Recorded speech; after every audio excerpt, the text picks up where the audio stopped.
Hello, everyone. Cecil Martin here. Hey, this is Hunter Henry. What's up, man? This is Max Crosby, part of Raider Nation. Hey, this is Ross Tucker, former NFL offensive lineman. Hey, it's Tyler Lockett of the Seattle Seahawks. Hey, this is Jerry Judah, wide receiver for the Denver Broncos, and you're listening to the Full10Yards NFL Podcast.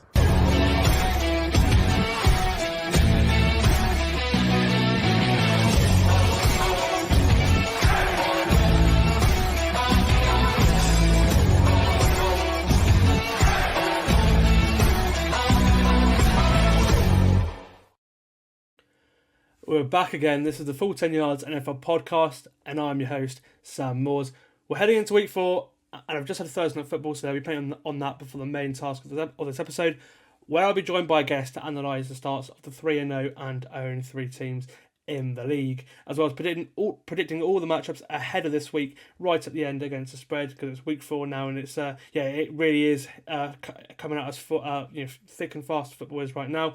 That guest is someone I'm sure you're all familiar with. Of course, it is one of our regular guests from the Full 10 Yards Network, host of the Betting Pod and Go for Two podcast, Mr. Liam Horsley. Welcome back, mate. It's the first time you've been on since the season started. Have you sort of got used to football being back yet?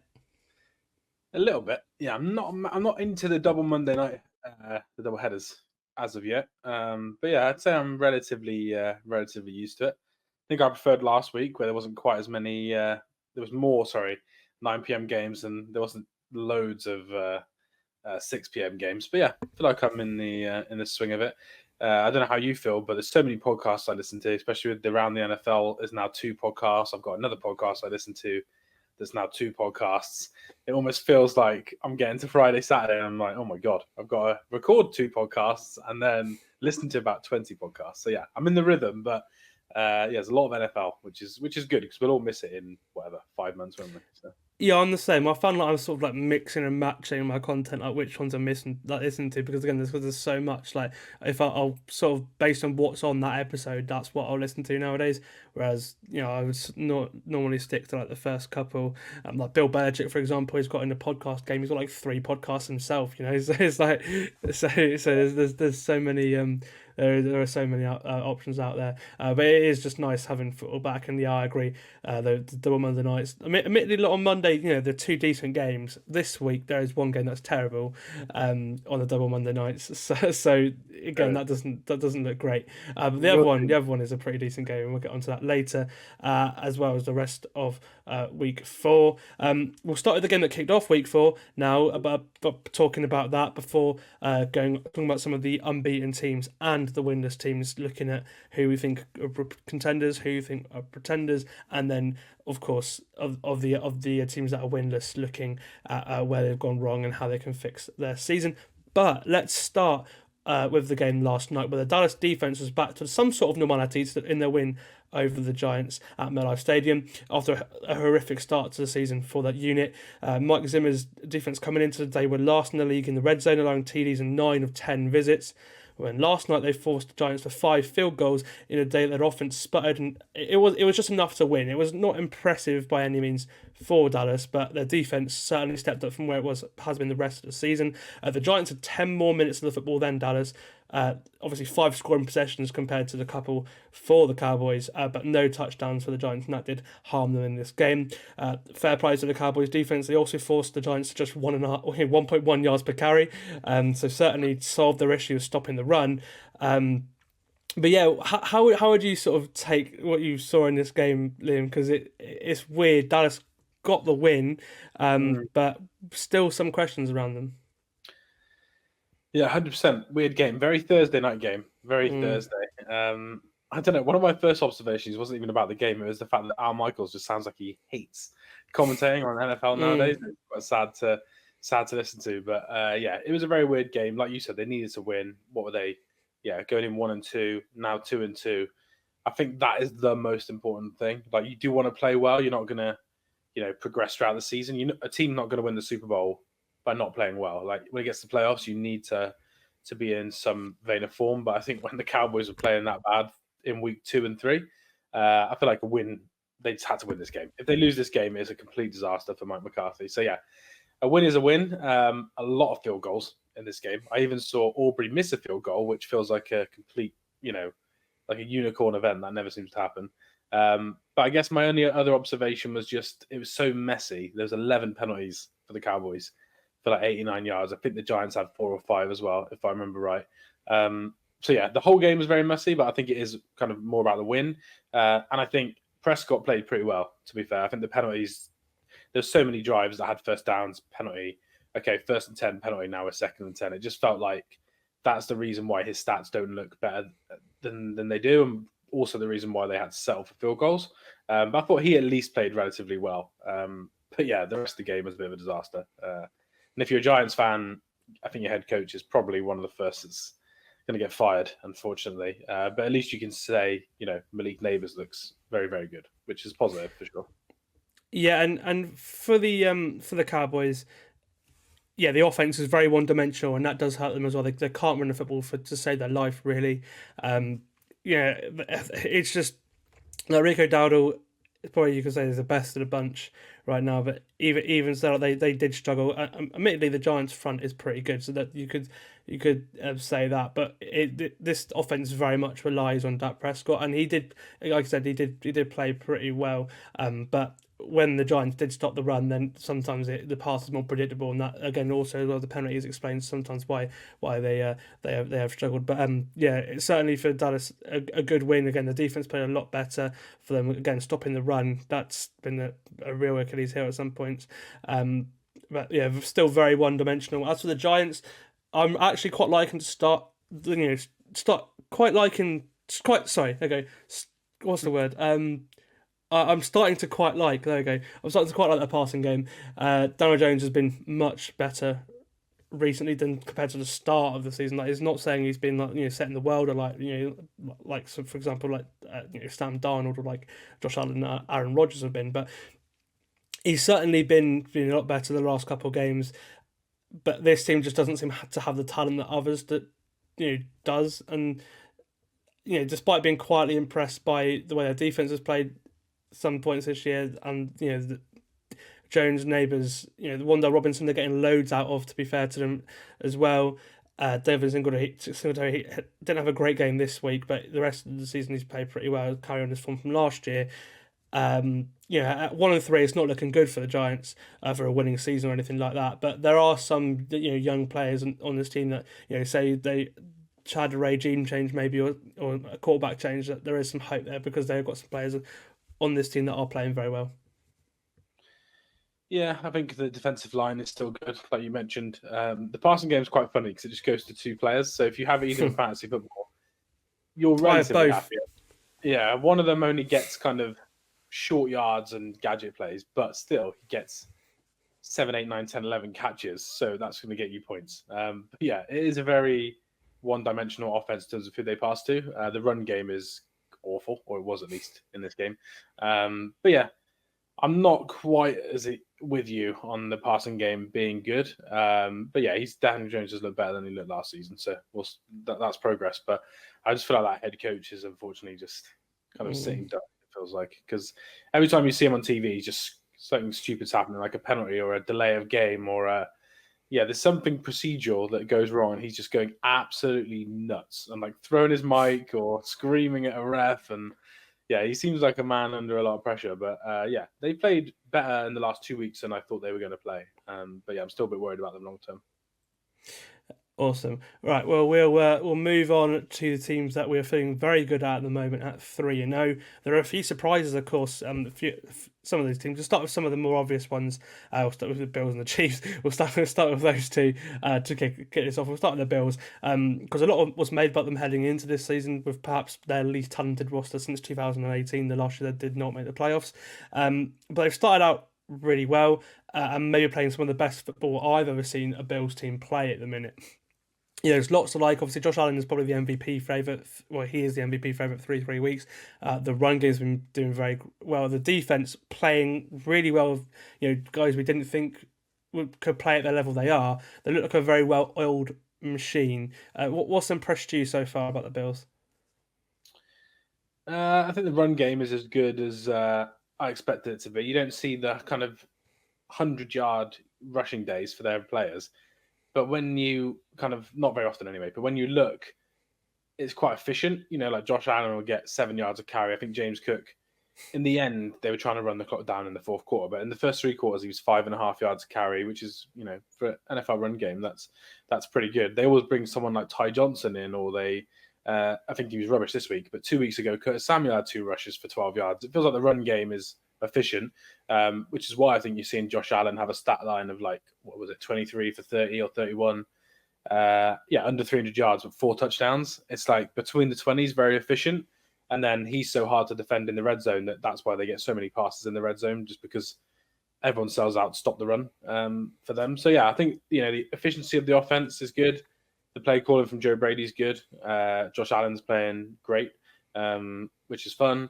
And I think the other thing is the defense has picked up where it was last year. They did okay in the playoffs for a team that had so many injuries. Everyone was worried about all the players they'd lost, but they're all the players that didn't even play in the playoffs. So the same group of players are basically coming in and playing relatively well. Ed Oliver looks good again. Von Miller looks nowhere near as good as he was, but he looks way better than he was last season. So, I think both sides of the ball look good. The Jags are obviously a bit of a disaster, but I think it's an organised defense that doesn't make loads of mistakes, and then an offense that's just perfect for modern day too high football, because he's happy to get 4 yards, 4 yards, 4 yards, 4 yards. And then when he wants to take that big shot, it just seems like this season, everything's working out for him. So, good team. I think I did say that in our AFC preview, that I was a Bills believer. And I've just had our podcast where I looked at their schedule, and it is awful going forward. We'll talk about these two teams in a minute, but Chiefs have got a top 5 easiest schedule. Bills have got a bottom 5 hardest schedule. They've got Ravens, Texans, Jets, then Seahawks, a couple of weeks, Chiefs, 49ers, Rams, Lions. They've got a lot of hard games, but I think they could go into their big stretch of their season 6 or 7-0 with how they've started, for sure. Yeah, I marked the Bills down when I was doing predictions in that podcast, for that exact reason, because it got so many big games. Like one of the toughest schedules in the entire league, out there, like the likes of the Patriots, for example, and with that defense, admittedly, we saw it towards the end of last year, but they've lost guys even from that group. They've lost, especially at linebacker and at corner. They're down to 4th, 5th string players already, and they're still playing to a great level. And you have to say fair play to Sean McDermott, because at those two positions, and Brandon Bean, because at those two positions especially, they feel like they can just get great football out of anyone that plays there, and that is really quite impressive. Whoever steps in those positions, obviously they have, and then they just have a rotation of guys on the defensive line. It's a very well coached defense, and certainly the players they identify seem to fit that perfectly. Obviously the run game as well, you mentioned there, it's been on offense has been a big factor in how good they've looked. Last year they began to do it really well when Brady came in, as you mentioned, and that has continued. It very much feels like a continuation of the second half of last year Bills, again, despite losing some players on offense, which is great for them. The O-line has sort of been a lot better than I thought as well. It's allowed the least amount of sacks. I mean, Josh Allen's quite good at getting away from pressure, so that's another reason. But again, look, he's the least sack quarterback, and the defense, again, as I said, it's just playing with so many young guys and injuries, and it's just dealing with that so well. So they've really impressed me, and I'd probably say they might be the best team in the league at the minute. That's what I'd say. Because again, what they are out of players who you wouldn't expect to make an impact on many other rosters, just blows my mind sometimes. And again, it's like at all levels as well. They're just they're not bad against the run, and then against the pass, the defense is great. And again, you're missing some cornerbacks to injury right now. And then you mentioned it there, Von Miller and co. The pass rush has been great. They've got 11 sacks this season, despite blitzing just 18 times, which is just, again, that's just a brilliant number. They're very good at what they do. Second in air yards per attempt. I think for Buffalo, it's very much just getting over the playoff demons. It's not about now. It's about winning the big games. And because from what I said, this team is going to be competing at the very end of the AFC playoffs, from what I've seen so far. Yeah, it's a weird thing for them. They are similar. Well, kind of similar to the Chiefs in that regard, but very similar to the 49ers, where they need to win the games in the regular season because you have to get to the playoffs, obviously, and you want a good seed, you want to play at home. But they're always like this. There's not always a 4, 5, 6 week span at some point in every regular season where they're just kind of bombs away and incredible. But you're right. It's how does that relate to the playoffs? So I think the next few weeks, or when they have harder games, they'll want to win a couple of those just to get that confidence for the playoffs. Because if you look at like DVOA and stuff, they've played some of the worst defenses in the league so far, and they've also had leads very quick in 2 of the 3 games, big leads. So that does change games. So I'm quite excited to watch them this week, which we'll talk about later. And then when we get to Chiefs, 49ers, Lions, those 3 weeks, if they come out and start winning 2 of 3 in those games, I think they'll just have a lot of confidence going into the playoffs. So, very fun team, exciting team, cool fans as well. So the stadium, like the home games, are always really loud. But there's definitely tougher tests to come. But they look like the best team in the NFL. But I'm with you. I do think the defense will still be worse when they play the good teams. They just played Sky Thompson. You've got Trevor, who had a really bad game. And then in week 1, they got lit up and nearly conceded. They were 1 drop pass away from 40 points from the Cardinals. So I'm with you that I think the defense is playing way above its kind of level. But I think against the good teams, you'll still see them have to win games 30-27. I think that's what it'll look like eventually. Yeah, and it's just what happens, especially we've seen that in the games traditionally, the Bills and the Chiefs. We'll get on to now. It's just about who gets the ball last, really, isn't it? In those kind of games, and the Chiefs have probably navigated one of their toughest stretches on the schedule already 3 weeks in, and they are 3-0, 3 one-score wins against the Ravens, Bengals, and Falcons. Just able to outsmart and outduel teams in close games. Because there are some things that haven't been pretty about the Chiefs, which I'm sure you're going into now. But give me the lowdown. How are you feeling? Because you're 3-0, but there are there's a different Chiefs team to what we've seen before. I don't know how I'm feeling. Is the honest answer. As everyone listens, I'm definitely more of a stats person, but it does go out of the way when you start to watch your own team. Everyone's like that, and I don't want to come on a podcast as a privileged Chiefs fan and start talking about, oh God, the games are so difficult to watch sometimes, and blah blah blah. But every game's the same. It start well, the middle of the portion of the game is a bit of a nightmare, then they win it at the end. I don't want it to remain like that, but that's how the season started. But if you take a deeper look, it's really Mahomes playing about 3/4 really bad quarters for him.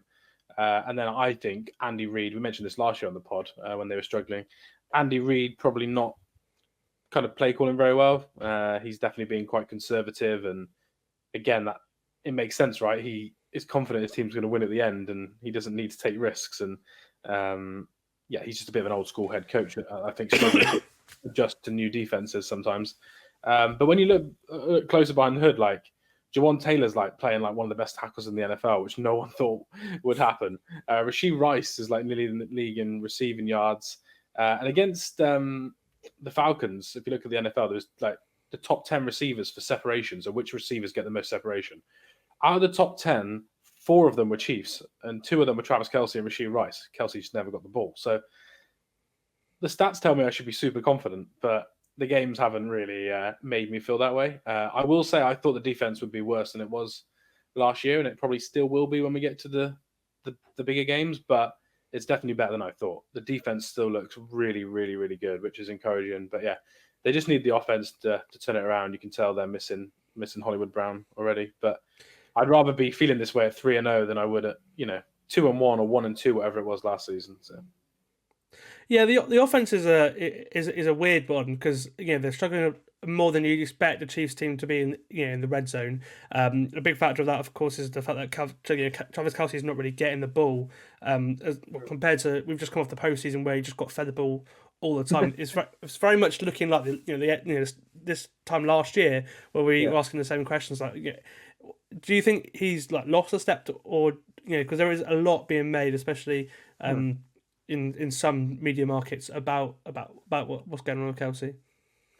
I probably would have said yes for 2 weeks, but those separation scores. I think one was PFF's, one was ESPN, so it's not just one network.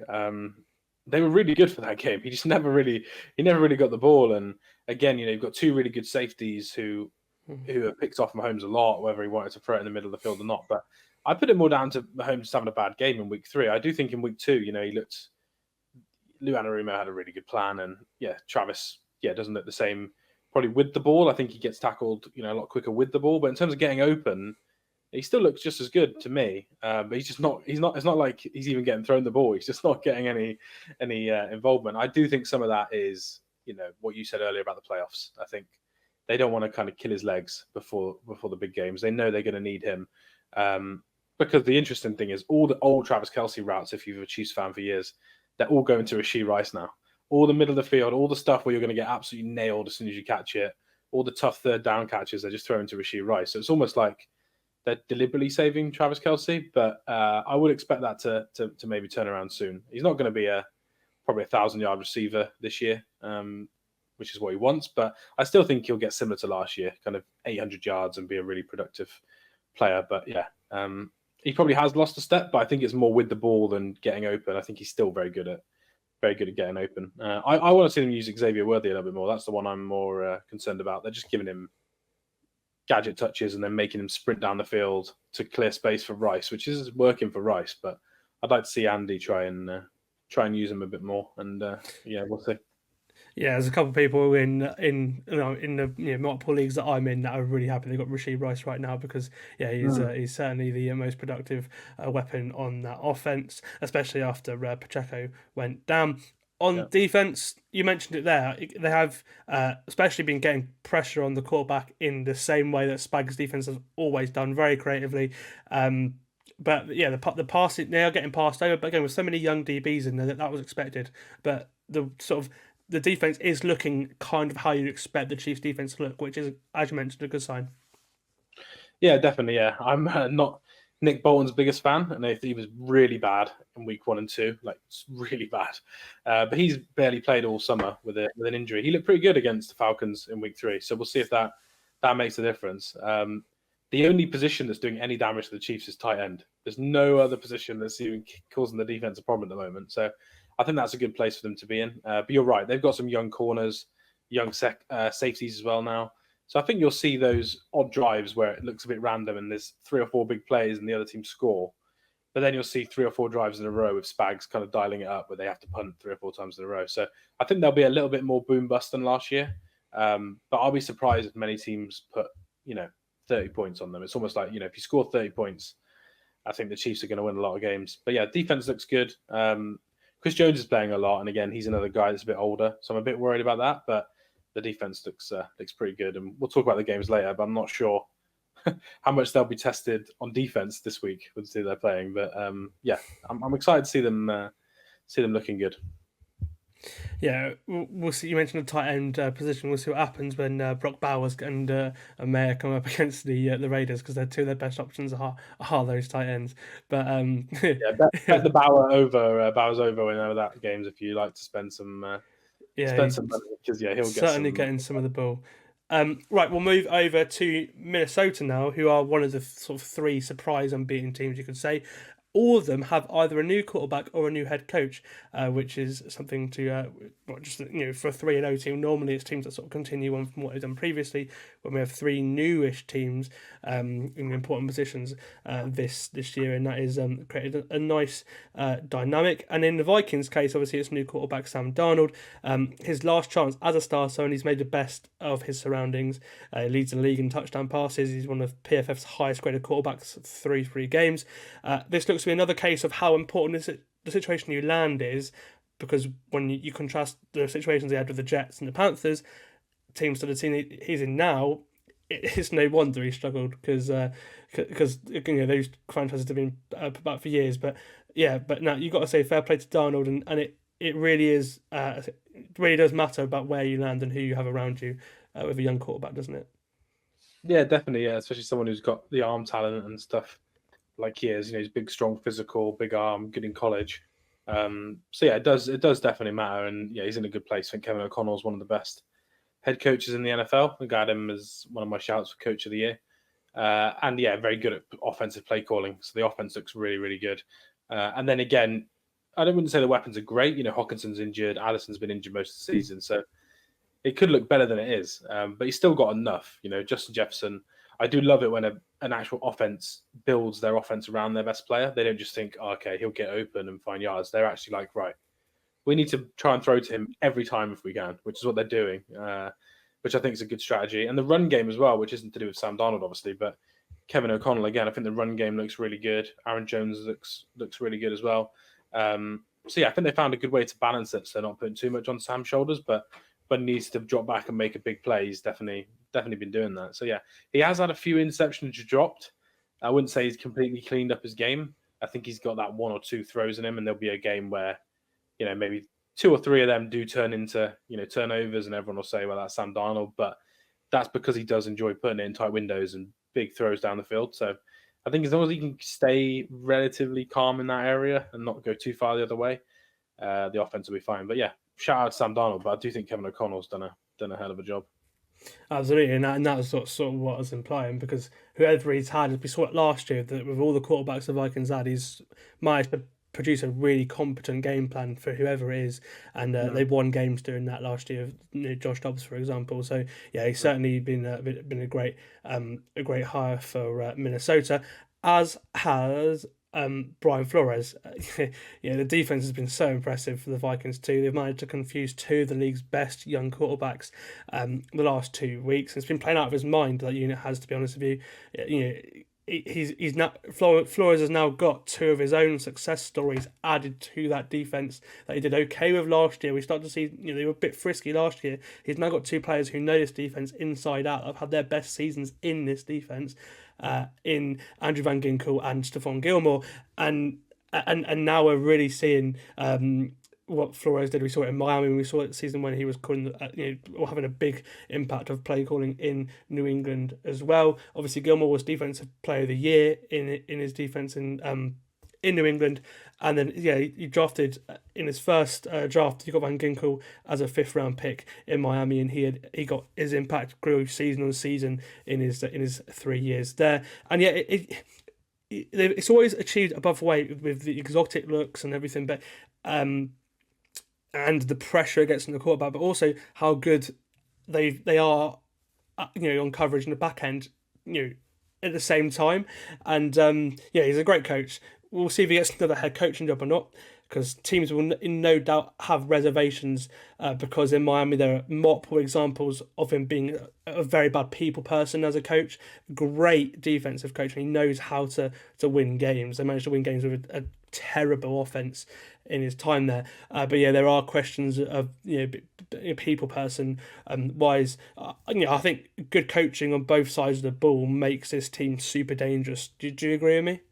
Oh yeah, 100%. They're 2 of the best play callers on their sides in the NFL. I did have a lot of Flores in my notes, and I was laughing because I'm not going to spend too much time slagging off Tua today because it's bad timing for that. But I come on this pod with you as a Dolphins fan, mate, and feel like I talk about Dolphins-related stuff all the time.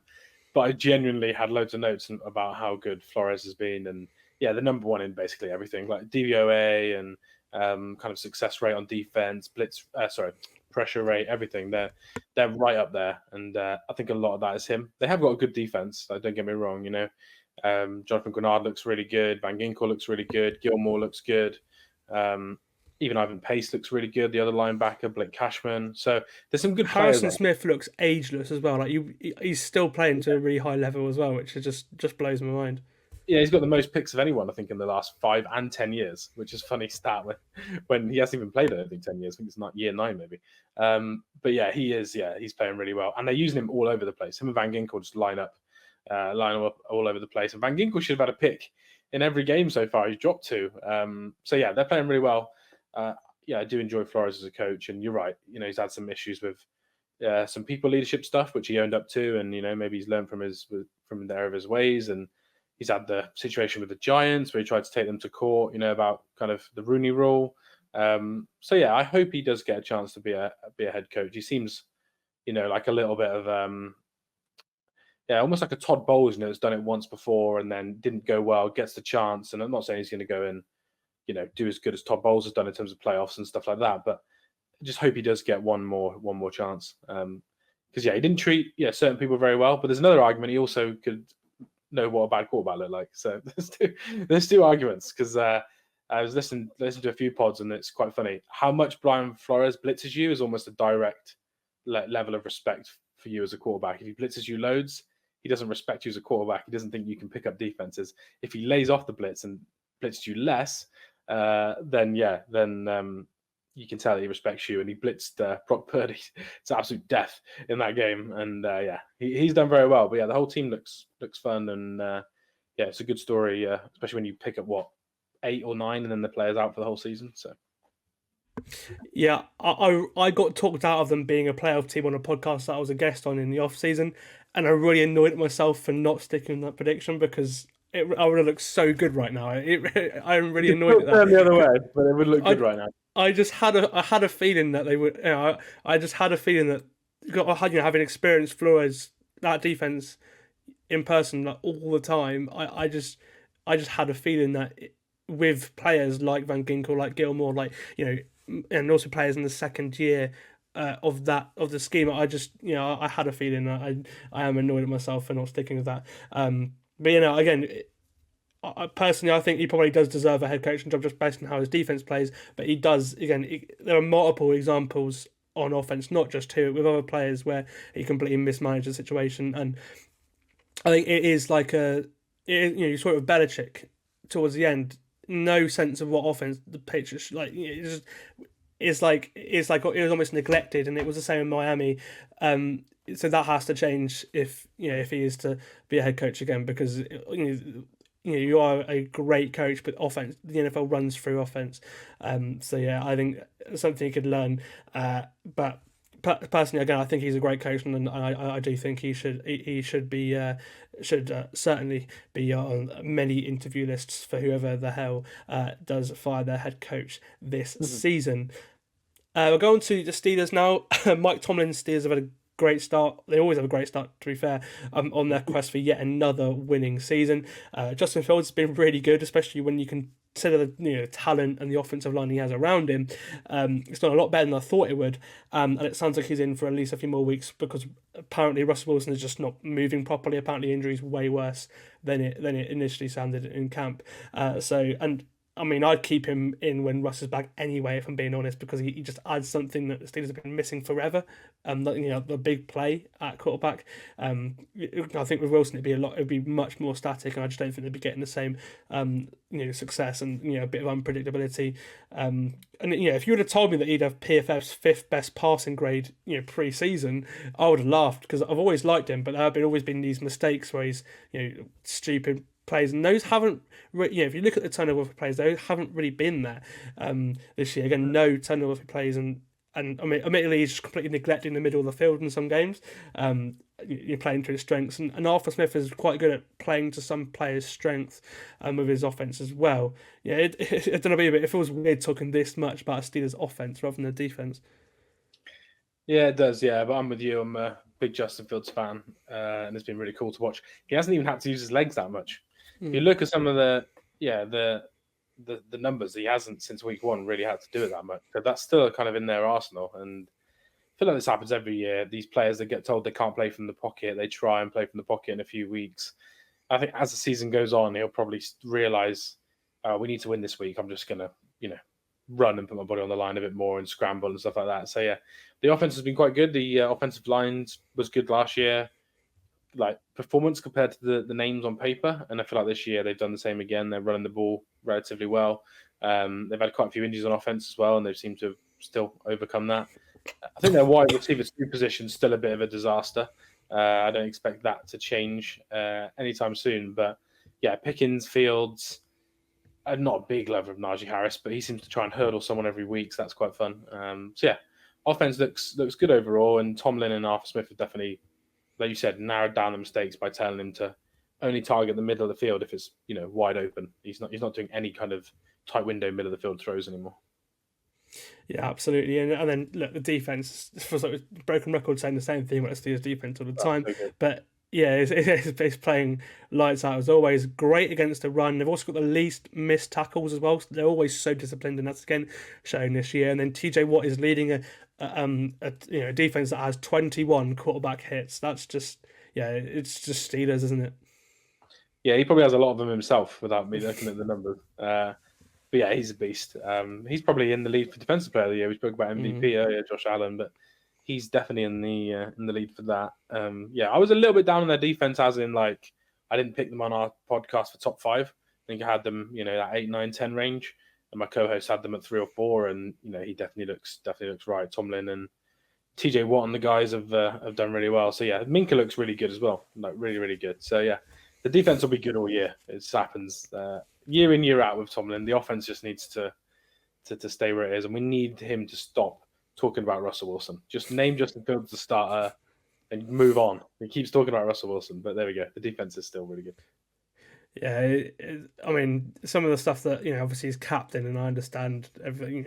As team leader, I guess, but you see a lot of time when other quarterbacks start to play well when the team leader, the quarterback that is loved by a lot of them, are out. Then sometimes the attention does shift to maybe this guy is better, and then I expect that probably is happening, at least with the players in the Steelers building right now. So we'll see what happens there. And it's good that they're getting wins now, because their second half of the year is brutal. We said it on the podcast, the AFC podcast we did together to start the year.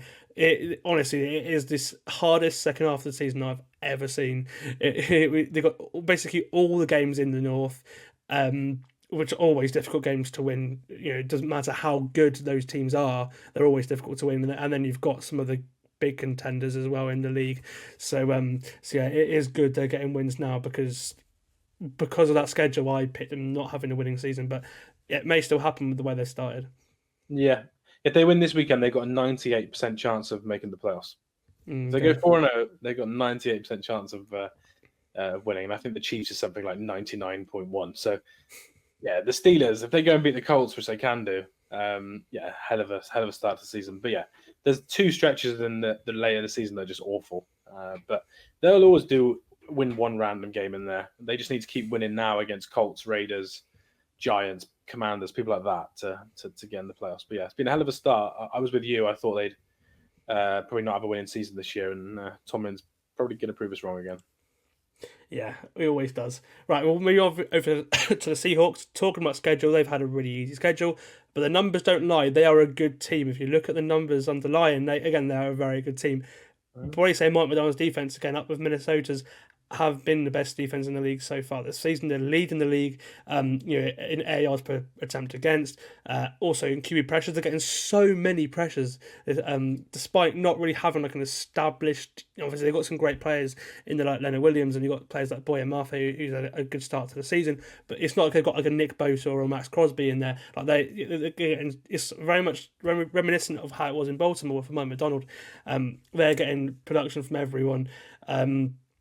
And they're top 5 in the red zone, top half of the league against the run too. Yeah, this defense has certainly been a real nice surprise, and we expected it to come eventually from McDonald, but to see it right away is awesome for Seattle fans.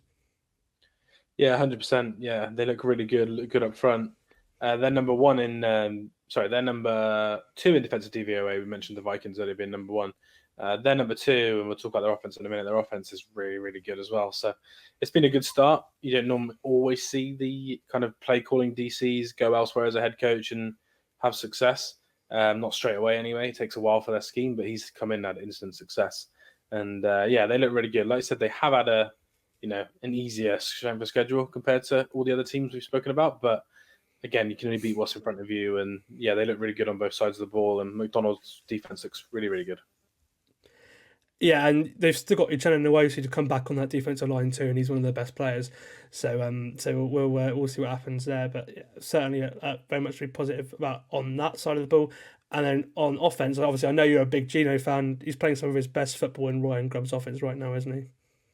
Yeah, really fun. Yeah, I don't ever want to say anyone in the world is ever playing better than Patrick Mahomes. It's not in my nature, but Geno's basically playing like second best quarterback in the league right now. Doesn't mean he is the second best, but he's playing like the second best, which is quite a cool, fun storyline. But yeah, he's just very intelligent. They just get him to sit back there and empty, kind of read the defense, throw it. Modern day defenses, if you can't sit in the pocket, read the defense, and throw it under pressure, you're not going to do very well. And that's kind of what he kind of majors in. So yeah, he's doing pretty well. The left tackle positions looked better than I think people thought as well, which has definitely helped Geno. But yeah, he's looked really, really good, which is a cool cool storyline. And yes, schedule gets tougher for them and for him as well. The defenses they're going to play. But yeah, he's looking really good through 3 weeks. Hopefully he stays healthy, because even the last 2 years when he's been good, he has those weeks where he's injured for 3 or 4 weeks, and that seems to really hamper him. But hopefully he stays healthy, because he's looked good so far. Yeah, we saw that the time he missed last year. My hot take of him being benched isn't looking great. I can't lie. You did disparage him when I sent my top 10 QB list out, and we did some rankings. You were one of the 2 people that disparaged him, and now he's looking good. Yeah. Again, if it's just like I don't know. I mean, he's very good, but I put him in the same. I see him the same way, and I'm high on Tua. I see him in the same sort of tier. Like I actually put both of them above Brock Purdy. I like Purdy as well, but I like those quarterbacks, but there are difference makers, and I don't. Well, we're saying that I did say he has. Well, he had that massively long rushing play, but I just feel like eventually his time will come. And I thought for him to move on, and I was. That's not gone well, to say the least. But yeah, you have to say fair play to him, because again, that right hand side of the offensive line is not good. It really isn't. The left hand side, and Connor Williams, but the right hand side is not very good at all. And they can't really run the football either. So it's been all him on his own to create plays, and he has. Again, I'd probably say this is the best Geno Smith I've seen. So I'll happily say that I'm wrong on that. How do you feel about the offense overall that Grubb has brought over from Washington? Because there's always a big talking point about how something will look when it's come over from college. Obviously, hash marks are different. That's a minor detail, but there are very many things, especially of the sort of caliber of players you have. How do you see this offensive scheme as in the NFL? Yeah, it looks good. Like I said, though, you have to be very intelligent, experience, read defenses, and just be prepared to stay in and take shots. You have to be able to do that, or else you can't play in this scheme. So the scheme wouldn't work for everyone. And ideally, you probably do want better offensive line, so the players can develop a bit more downfield. They've done some kind of big, deep shots, but it's not quite the same as college. His offense in college was a bit more vertical than this one, but you can tell the offensive line just not letting him quite do what he wants to do. But yeah, it's a very good scheme. It just relies on a very intelligent quarterback, and whether you think Geno's that good or not in terms of talent, he's very experienced, and he's always been known for being quite an intelligent quarterback. That's why he stuck around as a backup for so long. So that's quite important. You need that. But yeah, it looks good so far. I would say the area that's looked better than it did in college is the run game.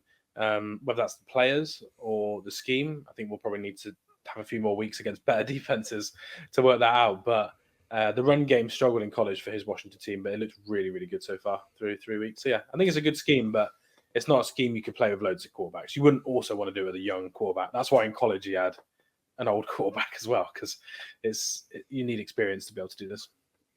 Right, let's go on to the other 3 teams before we go to pick the games. Same thing, really. Some are in crisis, some we expect to see more out of throughout the season. Obviously, the Bengals may be the best owned 3 team I've ever seen, but I do have concerns about their defense, and it has cost them 2 games this year. They got run over all the day at home against the Patriots, then couldn't force Jaden Daniels and the Commanders to a single punt in their home loss on Monday Night Football. One hell of a game that was, but the Bengals defense wasn't pretty at all. And to be fair, you predicted this. You did highlight it in our preview show. Obviously, the Chiefs, the game plan for the Chiefs perfectly, but there are 2 games now, especially at home, where this defense does not look good. No, definitely not. Struggling to stop the run, which I think you mentioned as well with DJ Reader in the preview. I was a bit out on the secondary, which I think others thought would be good. But again, it's early and it's a new unit, and some of them are old guys coming back, some are still young guys, so it could change. But yeah, the defense does not look good at all. They're not getting much pressure either, which is something that I wasn't as worried about that area as the other 2 areas, but that's been the worst bit through 3 weeks. They only look good against the Chiefs pressure-wise because the left tackle had an absolute disaster, and they decided just to not do anything about it and just let him go one-on-one with Hendrickson the whole game. If you take Hendrickson snaps against that left tackle out, they're worse than the league for pressure rate. So I think that's been a bit of a concern. But yeah, it's not been good. I don't know if they're the best 0-3 team I've ever seen, but I'm not sat here saying their season's 100% over, which I probably would for most 0-3 teams. But they have to win their next 2 games. They got Panthers this week, Ravens next week. The only reason I think they're still in it is because the Ravens are 1-2 and not 3-0 or whatever the Ravens could be. But yeah, it's not looked good. The offense looked better against Washington, but I think we'll need to see if that's a Commanders thing or a Bengals thing, because both defenses on Monday night were a disaster. Yeah, I'll probably say the last couple of weeks have looked how I expect the Bengals team to look, especially because they have struggled early in the season. They always peak right at the end of the season. I sort of what I'd expect from Burrow. Chase and Higgins are getting back into the swing of things now, especially Chase. And then they're getting good things out of like Josivas and Gesicki on offense as well. The run game has been, it's not what we expect from the Bengals, and I think that has sort of not really helped things, them control games. Only one team has ever gone 0-3 and made the playoffs. Do you think they could still make the postseason? I guess the way the AFC North has gone, there is a little bit of confidence there. I feel like I get clipped up with this answer, so I've got to be careful. Yes, they probably could still make it, but I think that's more the fact that the Texans, the Jags, the Ravens have all probably started worse than people thought, and the Colts as well. Some people fancied the Colts, and they look worse than people think. So I think the AFC just looks worse than projected. So yeah, they still could, but like I said, I think they need to win their next 2 games. I think if they lose one of the next 2 games, I would probably come on and say they don't stand a chance.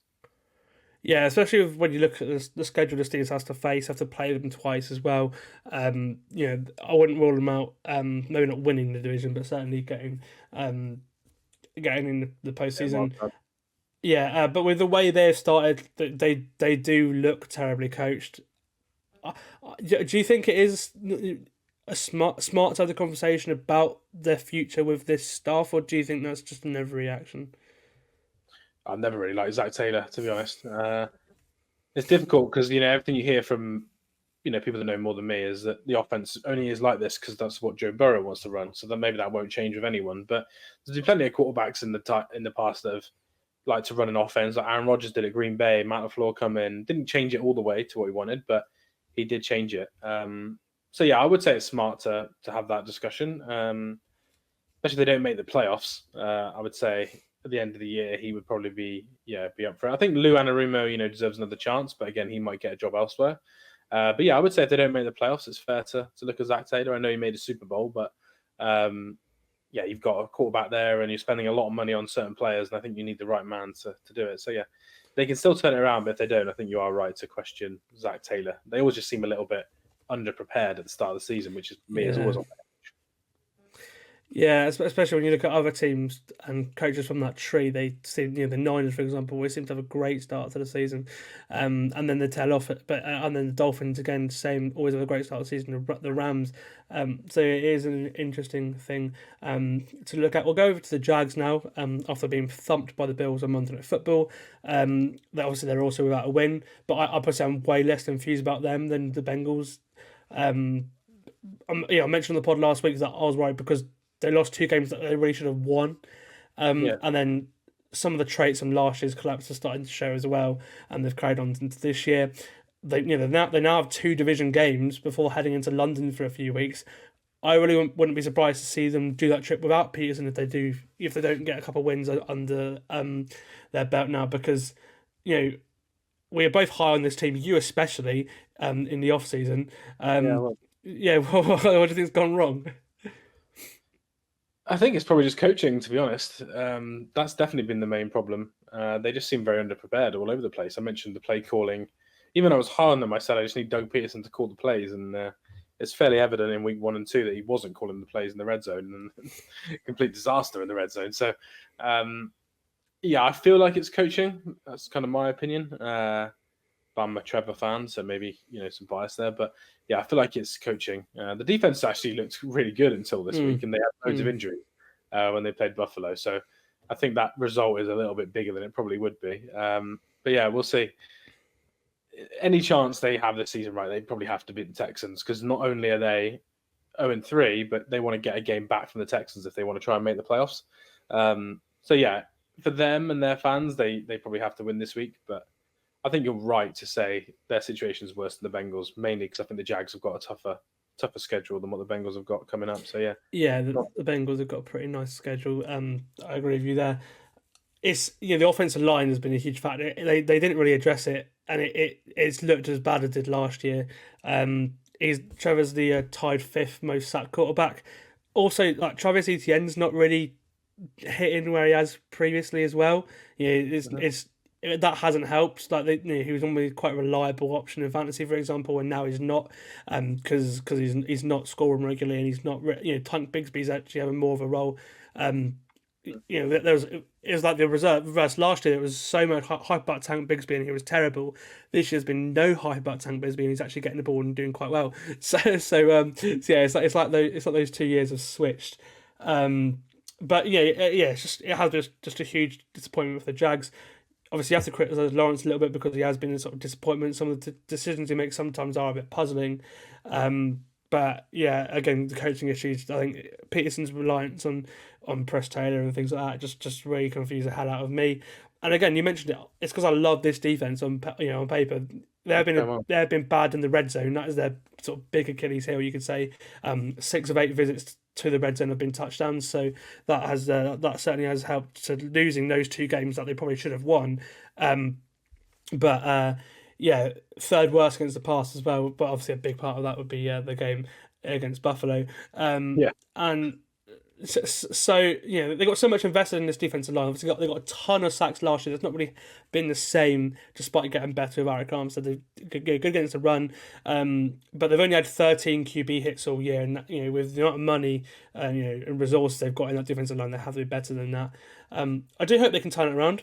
I think they are supremely talented, but they have some fundamental issues that if they don't turn around, then again, major changes are needed. But we'll see. I'm sure a lot of coaches will want this job to try and fix Trevor Lawrence.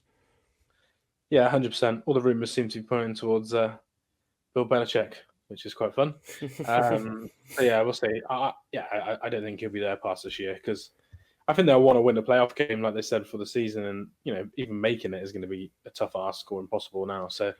Yeah, I think he'll be done anyway. It's just how soon he'll be done. But yeah, I think they'll get a very good coach next year. And then we'll see if it was Doug or if it is actually Trevor. Coulson, finally the Titans. Now, with the way the Titans did as well, my AFC South best division in football predictions looking terrible as well at the minute because all the teams have come out and looked terrible. But especially it's aging like milk because of how high I was in the Titans and how that's panned out. Again, I was just really high on them compared to others. So I am disappointed that they have turned out kind of expected, but things just haven't gone their way. And I mean, they could easily be 2-1 right now because turnovers cost them in close games against the Jets and the Bears. If Will Levis wasn't trying to throw the football away, then it could be different. But the blame for those turnovers lies solely at his feet. The very average start to the year for all the second-year quarterbacks, to be honest with you. They've not really made that second-year jump that we expected. Obviously, the Titans, they saw out of Levis so much last year that they surrounded him with a ton of talent in the offseason, spent so much money. But his 5 interceptions and a few fumbles on top of that, some of them have gone for touchdowns, have obviously ended up costing his team quite massively, which is a shame because there are some things I've really liked about the Titans. The defense has actually played pretty well. But again, so far this year has been as careless of a QB of the football I've ever seen. And they've now got an interesting scenario because there are people already calling for Mason Rudolph. But again, they've gone semi-all-in with the amount of money they have spent surround Levis. What do you think they'll do, and how do you think the Titans will look so far this year? Well, I don't think they should go to Mason Rudolph, but yeah, I don't know what else you can do. It's weird as well because I don't chart the quarterbacks like I used to when I was before my current job, and I used to enjoy charting them all at the weekend. But people like Stephen Ruiz who do say that he's playing quite well, apart from the snaps where he's being completed. So I haven't watched him closely enough to say that he is definitely doing that, but that's what what people seem to think. So I'll be interested to see if that's true when I sit down and watch him a bit more. But he's just doing boneheaded play after boneheaded play. And the rest of the team looks okay, but they're almost in the worst position of these teams because there's an argument they don't know who their quarterback is now, whereas I think the Bengals and Jags do. and they've spent a lot of money for a team that is definitely going to be bad. I could see the Bengals still getting 9 wins. I could see the Jags still getting 8 wins. But the Titans, it's a bit like, okay, if this carries on the way it is, you spent a lot of money just to be really bad again. So yeah, I think they're in a weird position. But you're right, a lot of it is just down to Will Levis's errors. I would say the right side of the offensive line has been pretty bad as well. Terrible. Yeah, it's great, but the right side's been a disaster. And the Hopkins thing, and if you include Burks as well, the receiver room's not working out quite how they wanted to, and it's cost them some money as well. So. Yeah, certainly the offensive line. Yeah, it has been disappointing because obviously there's quite a lot of hope with Bill Callahan going in there. Obviously he's had a good unit everywhere he's been. I thought they'd be okay. But he's been sacked 15 times, second to only Deshaun Watson, who is really struggling behind a line that missed Callahan very much in the Cleveland line. So it just shows how much of an impact he can have to a team, because if you look at Cleveland now compared to last year, that's certainly the case. Right, let's get into picking every game on the slate in week 4, and we'll start against the spread. We'll start in Atlanta, where the Falcons are 1.5 point favourites against the Saints. 1-2 Falcons against the 2-1 Saints. Now this one's obviously, that's sort of implying that the Saints are kind of favourites on the road there with the 1.5 point spread there. I'm going to pick the Falcons to win this game, even though I've loved what I've seen from the Saints. It's that, it's Atlanta, and also Eric McCoy on that Saints offensive line is going to be a massive miss. I don't know how it will look, because we were really concerned about that unit going into the year. They've played well, but we'll see what happens when their sort of leader, you could say, on that unit goes. So yeah, give me the Falcons to win and cover. Yeah, if we're doing spread, it doesn't really matter for this game. But yeah, if we're doing spread, I've done a podcast about an hour ago doing this exact exercise. So I could change my picks, and then I'm right both ways. Either way. But in that podcast, I went for Falcons -1.5 as well. Not a big Derek Carr fan, as everyone in distance knows. So yeah, I'll go for the Falcons. I think their running game will be good. I think Alvin Kamara's a bit banged up as well. So give me the Falcons. But this game looks a lot better than it did probably 2 weeks ago. So. Yeah, one of the games I'm really excited for this week. We'll go over to Carolina now, the Andy Dalton revenge game, as he welcomes the Bengals to Charlotte. The Bengals are 5.5 point favourites on the road. I'm going to pick them to win this game, to cover, just to get a win. But I really wouldn't be surprised to see this game, maybe a little bit more than the score. But I think the Bengals need to win this game, and even though the Panthers' offense looked great last week, I think the Bengals have to win this one. So give me them to cover this 5.5 point spread. Yeah, same here. Yeah, give me them to cover. Hope it's a fun, close game, Red Rifle revenge game. But yeah, I've gone for them to win and cover. Just desperation, really. They need to win this game. The Bears are in desperation mode as well at 1-2. They welcome the Rams. They're 3.5 point favourites, which with the way the Bears' offense has looked this year, even with the Rams' injuries, I'm not so confident with that spread. So I'm going to pick the Rams to cover here. I think coaching will be a big impact in that. And despite how good the Bears' defense is, the Bears' offense has been terrible, and I like the Rams' defense. So give me the Rams to cover here. Yeah, same. I'm not picking Eberflus and Shane Waldron against Sean McVay, even if it makes me look stupid afterwards. Yeah, give me the Rams. I'd have taken the Rams if they were. I think the line has moved. It moves around a bit, 2.5 some places. I would have taken the Rams favoured by 2.5. So the fact I'm getting 3.5 on your line, I'm going to go Rams for sure. This is just the pick and leak and sleeper. I had a great week last week. I got like 8 or 9 in the scores. The scores right, so I'm certainly happy at that. The Packers are 2.5 point favourites at home to the Vikings. This one in the early window still. I will see what happens at quarterback, but I'm going to pick the Vikings to cover just because I'm just really loving this team, that defense, and whoever is there. I mean, Jordan Love. Flores really wanted Jordan Love in the draft, so we'll see what he does blitz wise, if that's the case, because. As he mentioned that whether he rates him or not, but I'm just going to roll with the Vikings because certainly to cover, because I really like the way that defense has been playing. Yeah, it's our first difference so far. I've gone with the Packers. I wouldn't do this if Jordan Love wasn't going to play, but I do think he is going to play. But yeah, I really do like both these teams, to be fair. So it wouldn't surprise me if the Vikings do cover. I think it's one of the hardest spreads. But yeah, I've gone Packers just because I think, you could get a couple of Darnold turnovers. And I think the Packers should be a bit better at stopping the run than what other teams have done against the Vikings. Yeah, I agree. I think that'll be one of the best games of the week for sure. The Jags are in desperation mode and they head to Houston, who, again, after the way they've looked at points this season as well, they really feel like if they are Super Bowl contenders, they need to put out a statement too. They're 4.5-point favourites against the Jags. I'm going to pick the Jags to cover just because I feel like, again, they're going to be in desperation mode. But if I say win this game, I think the Texans do win this game. But yeah, give me the Jags to cover. That surprises me you put the Jags. Because I've also picked the Jags. Again, that spread is like 6.5 now in the UK. So I think 4.5 is closer to where I'd be a bit worried, especially after Monday night. But yeah, give me the Jags. I do think, Trevor Lawrence, this would be a very typical game for him to play well in. And next week they get hammered by someone else. So yeah, give me the Jags. Awesome. We'll go over to Indy now. The Steelers go into Indy as 1.5-point favourites. I'm going to pick them because, again, I think they need to win this game if they're going to make the playoffs. For Mike Tomlin's reputation and everything, they need this game if they're going to have a winning season. And I really don't trust Anthony Richardson right now, especially against this Steelers defense. So yeah, give me the Steelers to cover. Yeah, definitely. Give me the Steelers. Passing game's very all over the place for the Colts. And the run game looks good, but the Steelers are very good against the run. So yeah, give me the Steelers as well. Awesome. A big game in New York. It's the Nathaniel Hackett revenge game where they host the Broncos. The Jets are 7.5-point favourites in this game.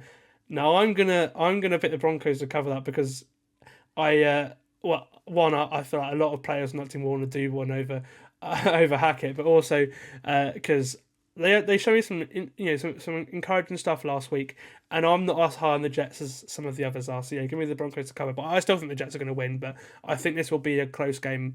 And I'm encouraged what they showed me against the Bucs. Yeah, I think Rodgers might want to kill the Broncos for Hackett, though. I know you said the other way around. I think Bronco might want to do it the other way. Rodgers might want to do it the other way. Yeah, this is a tough spread, to be honest. But I do like the Jets. So yeah, I've gone for the Jets in our pod, so I'll stick with that here. But I do think it's fair to say it's a tough spread to pick this one. Yeah, certainly. For me, again, I'm really excited for this game in the early window. It's the last game of the early window. The Bucs host the Eagles, a playoff rematch. The Eagles couldn't get the win in Tampa Bay in the playoffs. They're 2.5-point favourites away from home again. I'm gonna pick them to cover, but for me this is the one I'm feeling the least certain on because. The Bucs the first 2 weeks were brilliant, and the Eagles again. There are some issues there, especially with finishing drives. We saw that against the Saints; they should have blown them away. But yeah, give me the Eagles to cover, but I'm not confident on that. Yeah, this is a weird game to be honest. I've gone for the Bucs, but you are kind of picking the winner here, aren't you? But yeah, I've gone for the Bucs. I need Mayfield to not play like he did last week. And we'll see if the Eagles and Jalen Hurts can pick up a blitz better than they did in that playoff game because they definitely couldn't last time out. But yeah, give me the Bucs, I think. But I do think this could be quite a high scoring game, to be honest. So yeah, but I still will go for the Bucs. Now let's resume with the late window. The first game in the late window is brilliant because it's a Cliff Kingsbury revenge game. His Commanders offense goes into Arizona. Jaden Daniels against Kyler Murray. Now I'm a big fan of the Cardinals, so I'm going to pick the Cardinals here, 4.5-point favourites. But yeah, I'm just really excited to watch that because it's two of the more mobile quarterbacks, and certainly Daniels with the way he looked on Monday night. It looks like he's going to have a great future in the NFL. And this sort of wave of quarterbacks was started by Kyler Murray, you could say. And he's looked brilliant at points this year. So yeah, give me the Cardinals to win this game and to cover. Yeah, same. Well, to cover the spread, I'm not really picking to win, but in terms of the spread, yeah, give me the Cardinals, and then yeah, obviously they have to win to cover. So yeah, give me the Cards.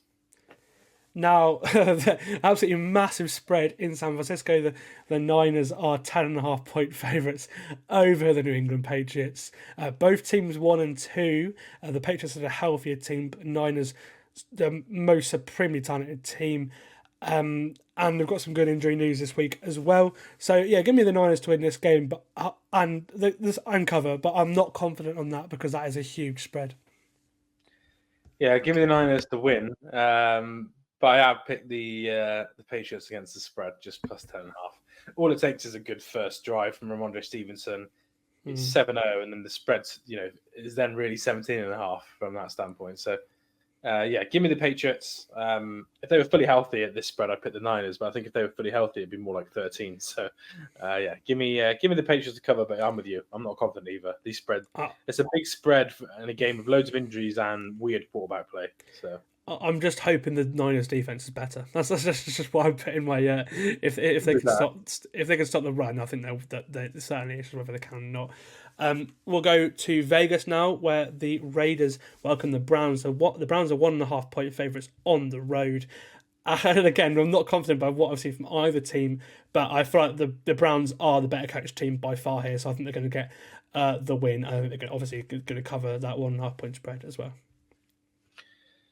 I'm going to go. This is going to be an ugly game to watch, I think. I'm going to go for the Raiders with some Deshaun Watson Browns hating. But yeah, I'll go for the Raiders. Seems like Minshew's going to play, even though there's been some calls for Aiden O'Connell. But yeah, I'll go for them. I think the Browns' offensive line is so injured, and the Raiders' defensive line is good enough to cause trouble. So yeah, I'll go for Raiders. And then we'll go over to LA, where the Chargers host the Chiefs. The Chiefs 7.5 point favourites on the road, and I know I've been impressed by some aspects about the Chargers, but just the way they're obviously Herbert, but getting injured last week and everything. I'm just going to pick the Chiefs to go over safety. I think a division game it is tough and all, but I'm just going to pick the Chiefs because I feel like, but I'm kind of confident they're going to get this one done. Yeah, division games normally close, obviously, but Chargers have got loads of injuries, which isn't great for them. I'm not sure what's going to happen with Herbert, but yeah, I'll go for the Chiefs as well. I would have preferred 6.5 if that was the line, made me feel more confident.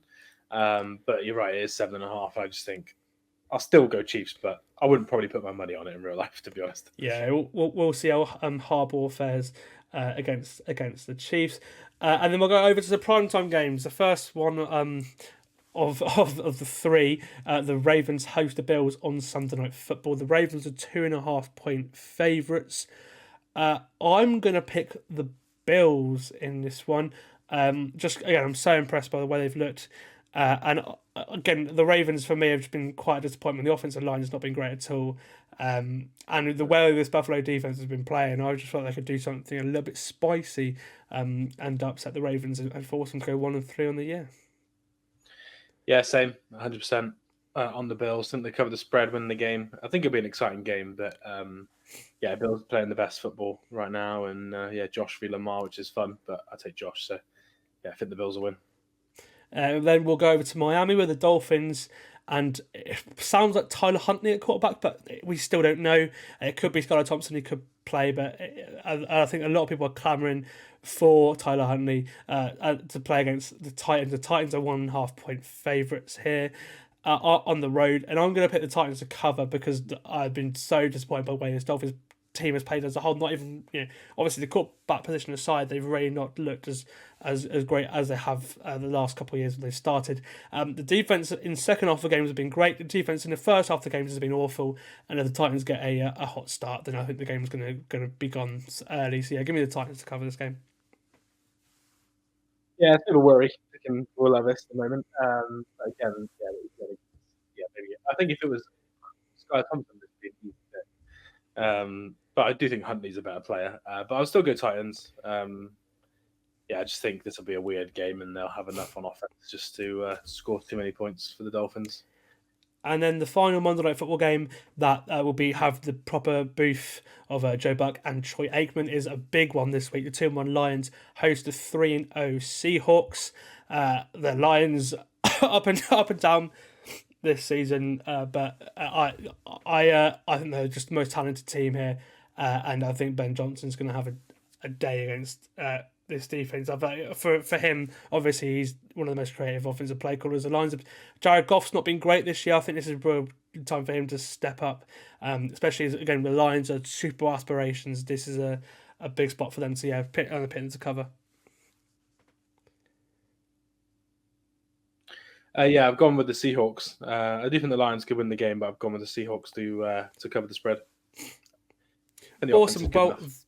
Yeah, exactly. Well, awesome. Well, that is it. That is week 4 preview predicted. And thank you for joining me, Liam. That is it for the podcast today. I will see you some point next week. I'm not sure when because I've got quite a busy schedule next week, especially with the London game starting. But we will have a podcast at some point next week. Sorry for the delay in getting this one out. I've been ill this week, and I've also had some exciting opportunities that I will tell you about on the podcast next week as well. We're certainly in London game season, but we have this week to get through first. So thank you for joining me on the Full 10 Yards NFL Podcast, and I'll see you next time.